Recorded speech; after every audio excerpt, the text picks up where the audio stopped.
Yeah, you. Have you ever been slapped with a series of labels by yourself or others that control how you act, think, believe, and live your life? Well, join us in Label Breaker, finding your identity in a world of labels. You will learn what your core labels are, how you can get rid of your unwanted labels, how you can change your labels, and how to create labels that you choose for yourself that will help you live in joy and the success that God has intended for you to live. So come on, let's be label breakers. Hi, guys, and welcome to day 2 of Label Breaker, finding your identity in a world of labels. So, today, as I said yesterday, this is going to be a little bit of my story. So, it is titled Let's Get Personal for a Moment. So, here we go. A piercing sound slowly pulls me from my deep slumber. Trying to ignore it, I roll over, burying my head further under the covers. It's a holiday, for goodness sake. Aren't they made for sleeping in, relaxing, and indulging in all your favorite wants and desires? Especially this holiday, Thanksgiving, a day set aside for the sole purpose of being thankful for all our abundant blessings. I want to enjoy the blessings of snuggling deeper into the warm covers on a cold November day, and then later indulging in the succulent abundance of wonderful food with a heart of happiness and thanksgiving. That is what the day represents, right? In my cocoon of covers, I begin to argue with myself. My logic head says no, but my inner being, heart, says yes. Instead of a day of rest, peace, food, and gratitude, to me it will be a day of self-induced guilt, shame, blame, bulimia, and crushed dreams. Oh, quit boo-hooing and get your sorry butt out of bed. You have much work to do before the morning light.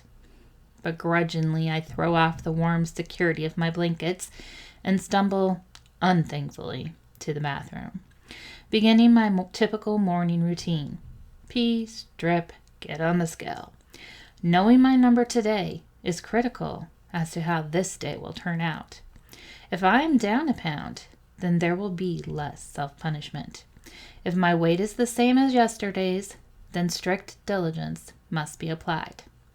And horror of horrors, if I am up a pound, then much self-torture, both mental and physical, will be endured this wonderful, thankful holiday. I slip on my leg warmers and headband, Sadie's, and quietly turn on my stereo to Y108. I can't have it loud and thumping, as everyone else is still safely snuggled all warm in their beds, enjoying the holiday as is meant to be enjoyed. Slowly, I begin to jog in place, switching from jogging to jumping jacks to step-ups on my homemade stepper. Blood surges through my veins as I mindlessly count the endless reps and sets of sit-ups, girly push-ups, squats, curls, and tricep dips. 90 minutes later, as I pant for breath, I mentally calculate how many calories I should have burned and hope that it is enough for at least the first part of the day.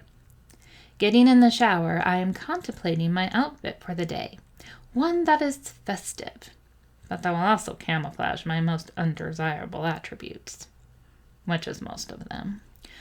Time passes as the pile of clothes on the bed and the floor grow.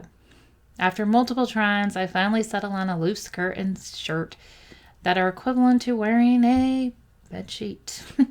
No cute form-fitting holiday outfit for me. Sighing, I tie a bow in my hair, plaster a smile on my face, and open my bedroom door to greet my family on this festive day.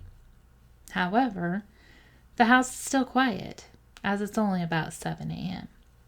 So I grab my Bible and journal and try to fix my heart and mind on what I am thankful for this day, and to show God my gratitude.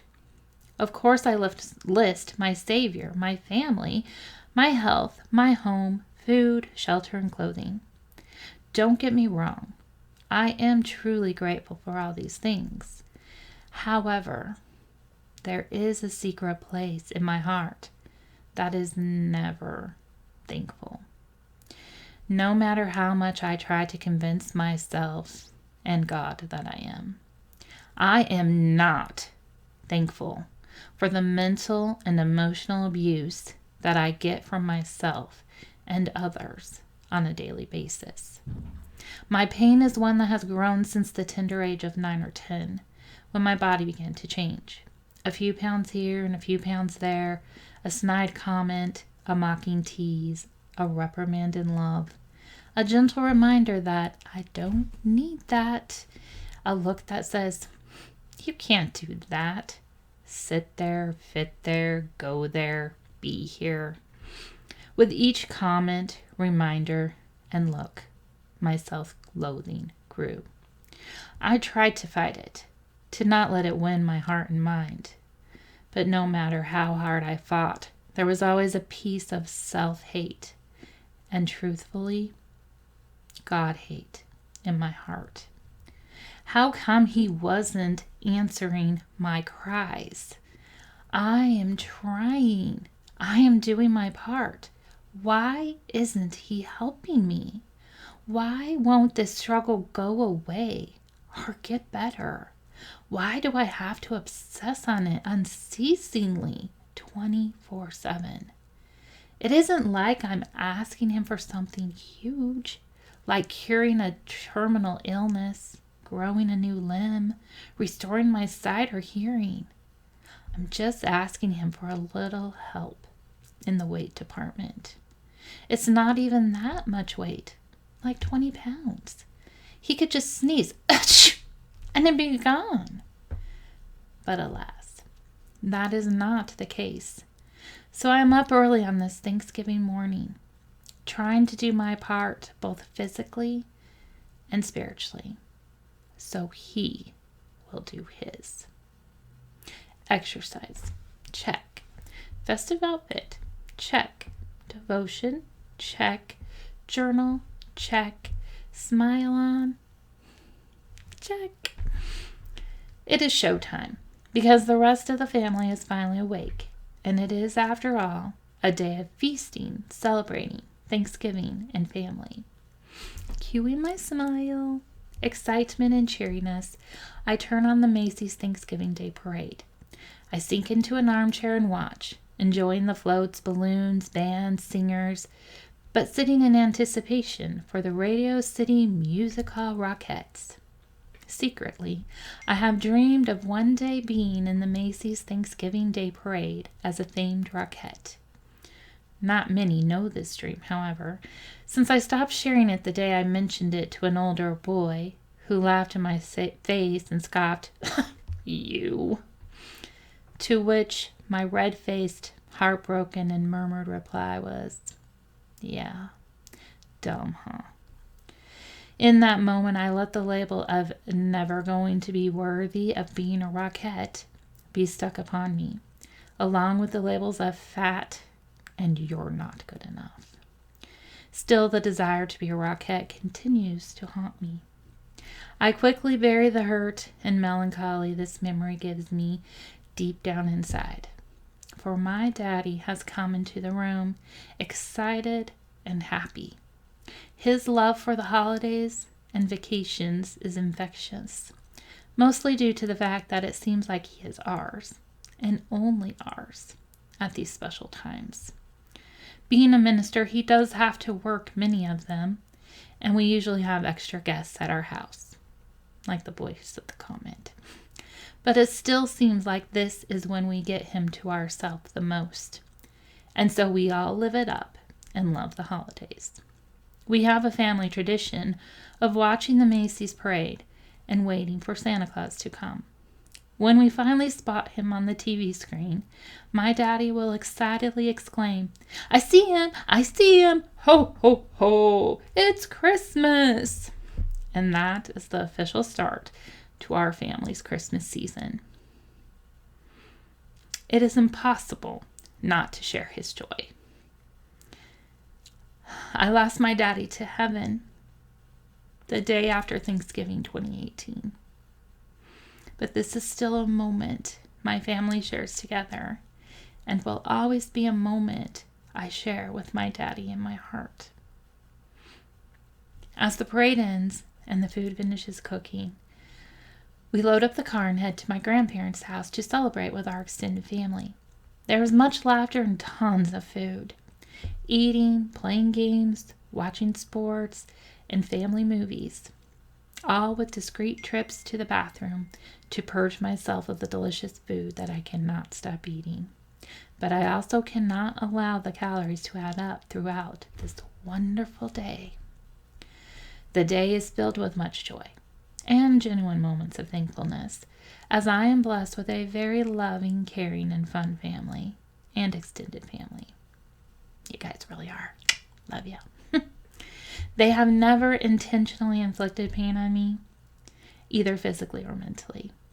And if I had ever openly shared my struggle, I know they would have been supportive and loving.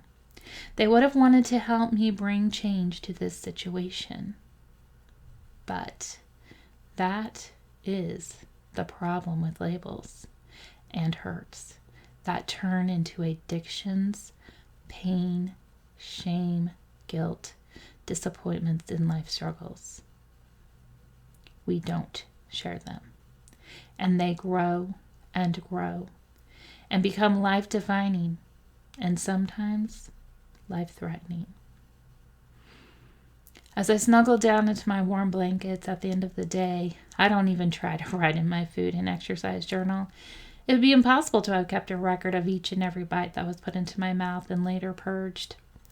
I fell asleep condemning myself, promising to be better tomorrow. I pray that God won't let me gain another pound.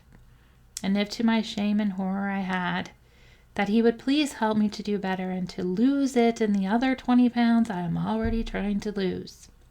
I am hoping and praying that my secret purging throughout the day, my exercise that morning and also the night before, will be enough to keep the hated pounds away.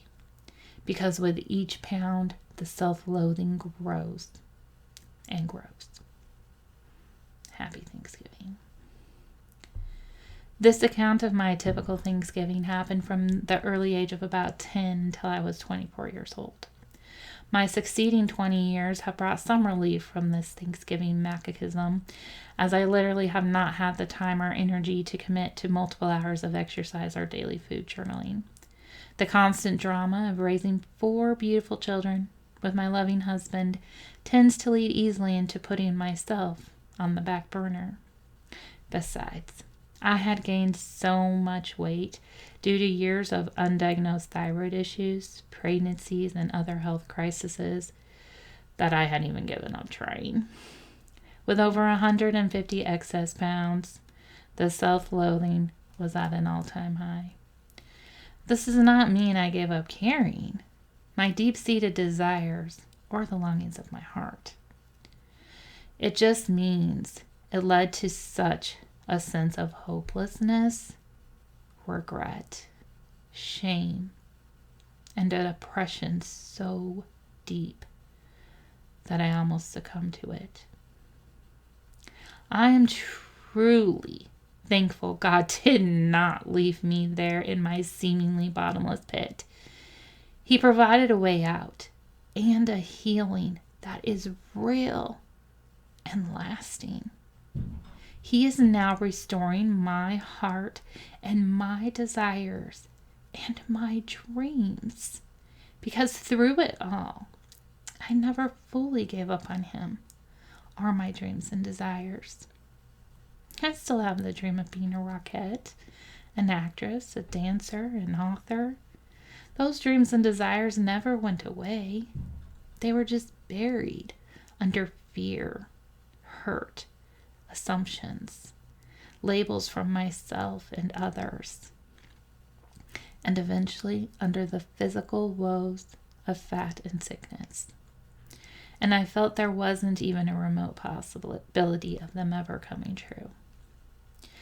As I write this, Thanksgiving is only a week away, causing much reflection. Feelings of regret, pain, and sorrow are flooding back in. However, there is also a true spirit of thankfulness and gratitude that I honestly have not felt for the majority of my life. I have also experienced a tremendous healing from much of that pain. And I can honestly share with you that there is hope and healing into coming into recognition and acceptance with who you are truly created to be. I am not going to lie to you and say that it is a fast or easy process, because it isn't. It is a process that takes time, dedication, commitment, self-reflection, hard work, and a whole lot of prayer. That is what this book, Label Breaker, Finding Your Identity in a World of Labels, is about. Guiding you on your own journey of self-discovery, reflection, acceptance, and appreciation. Thank you for joining me on this journey. We'll see you tomorrow, guys.